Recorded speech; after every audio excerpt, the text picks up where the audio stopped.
چاہے بات جس طرح کی بھی ہو، میرا کہنا یہ ہے کہ پران پرتشٹھان کی جو بات ہو رہی ہے اس کو آپ سمجھیے اور سمجھانے کی کوشش بھی کیجیے۔ سوال یہ ہے کہ وہ آخر پران یعنی کہ جان یا روح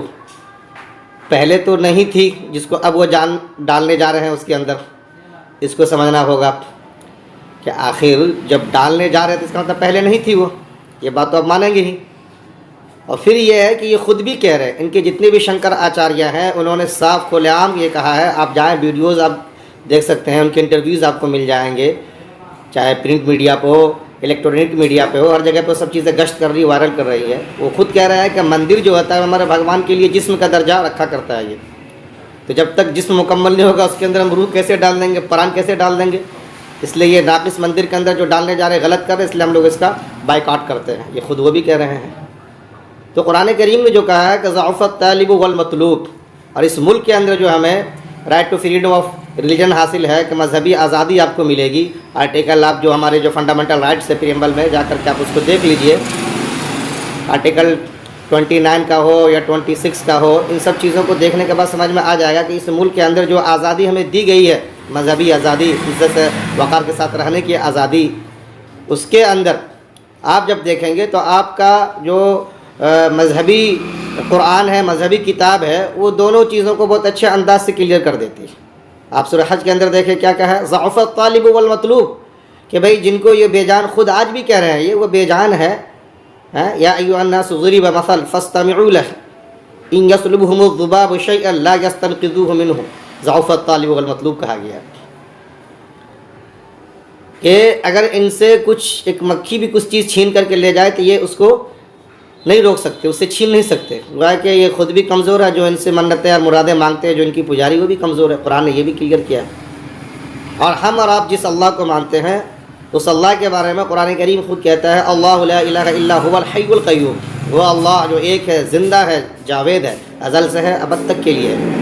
قیوم پوری کائنات کو تھامے ہوا ہے، لا تأخذہ سنۃ ولا نوم، بے جان ہونے کی بات تو چھوڑ دیجئے، آپ وہاں پہ اونگ اور نیند تک کا تصور نہیں کر سکتے۔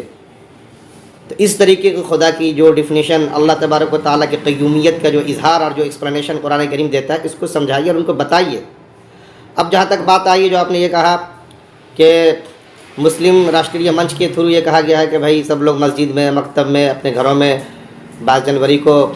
جے شری رام کا ورد کریں، یہ کریں وہ کریں، یا پھر پی ایم کے حوالے سے جو بات وائرل ہو رہی ہے کہ 140 کروڑ دیش واسیوں سے میرا کہنا ہے کہ اس دن کو آپ دیپ جلائیں اپنے گھروں میں۔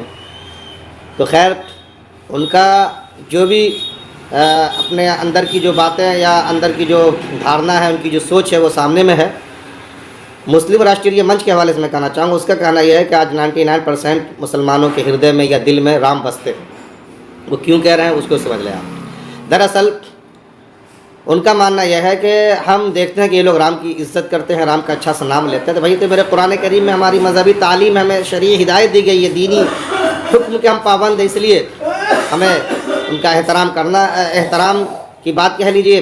ان کا صحیح سے نام لینا ہے، برا بھلا نہیں کہنا ہے ہم کو۔ قرآن نے اس چیز کی ہدایت دی ہے کہ آپ جن کو نہیں مانتے ہو، جن کو نہیں پوچھتے تو ان کو برا بھلا نہ کہو۔ انہوں نے ریئیکشن میں کر کے آپ کے بھی خدا کو وہ برا بھلا کہیں گے، تو برا بھلا نہ کہنا، اچھے سے نام لینا، اس کو یہ سمجھ لینا کہ وہ اس کی پوجا کرنے لگیں گے، پھر تو یہی بات ہو جائے گی کہ ہم اگر کسی کو ہیلمٹ لگا کے جاتے ہوئے دیکھیں مرد کو، یا جو ہماری جوان بچیاں ہیں ماشاءاللہ، مسلم ہو یا غیر مسلم ہو، وہ ماسک لگائی ہوتی ہے، ہم یہ کہہ دیں کہ بھائی چلو سب حجاب میں ہیں، آپ سب آج سے حجاب کرو، آپ اس لیے کہ آپ تو حجاب کو فالو کر رہے ہو، اس طریقے کی یہ بیکار کی باتیں ہو جائے گی۔ تو اگر کسی کا نام ہم اچھے انداز سے لیتے ہیں، برا بھلا نہیں کہتے، تو اس کا مطلب یہ نہیں کہ وہ ہم کو یہ مان لیں کہ آپ نے بھگوان مان لیا ہے اور آپ ان کی پوجا کیجیے، تو ایسا نہیں ہونا چاہیے۔ باقی یہ رہا کہ اپیلیں، یقینی بات ہے اپیلیں کریں،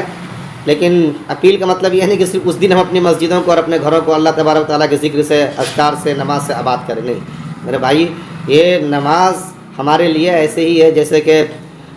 ہمارے لیے سانس، ہم بلا آکسیجن کے جیسے سانس نہیں لے سکتے، اسے ہم نماز کے بغیر کس طریقے کے مسلمان ہو سکتے ہیں، اس کا تصور کیجیے آپ۔ یہ اللہ تبارک و تعالیٰ سے رابطہ کا ایک آپ کے پاس سادھن، ایک ذریعہ ہے، تو ہمیشہ نماز کی پابندی کریں آپ، اس دن ہی کہ نہیں، ہمیشہ نماز کی پابندی کریں، اور اپنی خدا کی توحید اور ان کی ربوبیت، ان کی قیومیت، ان سب کا صحیح طریقے سے حکمت کے ساتھ آپ اظہار کریں، پرچار کریں، لوگوں کو بتانے کی کوشش کریں۔ میں یہ اتنا کہنا چاہوں گا آپ سے۔ مجھے امید ہے کہ آپ کے سوالوں کے جوابات مل گئے ہوں گے. شکریہ، جزاک اللہ.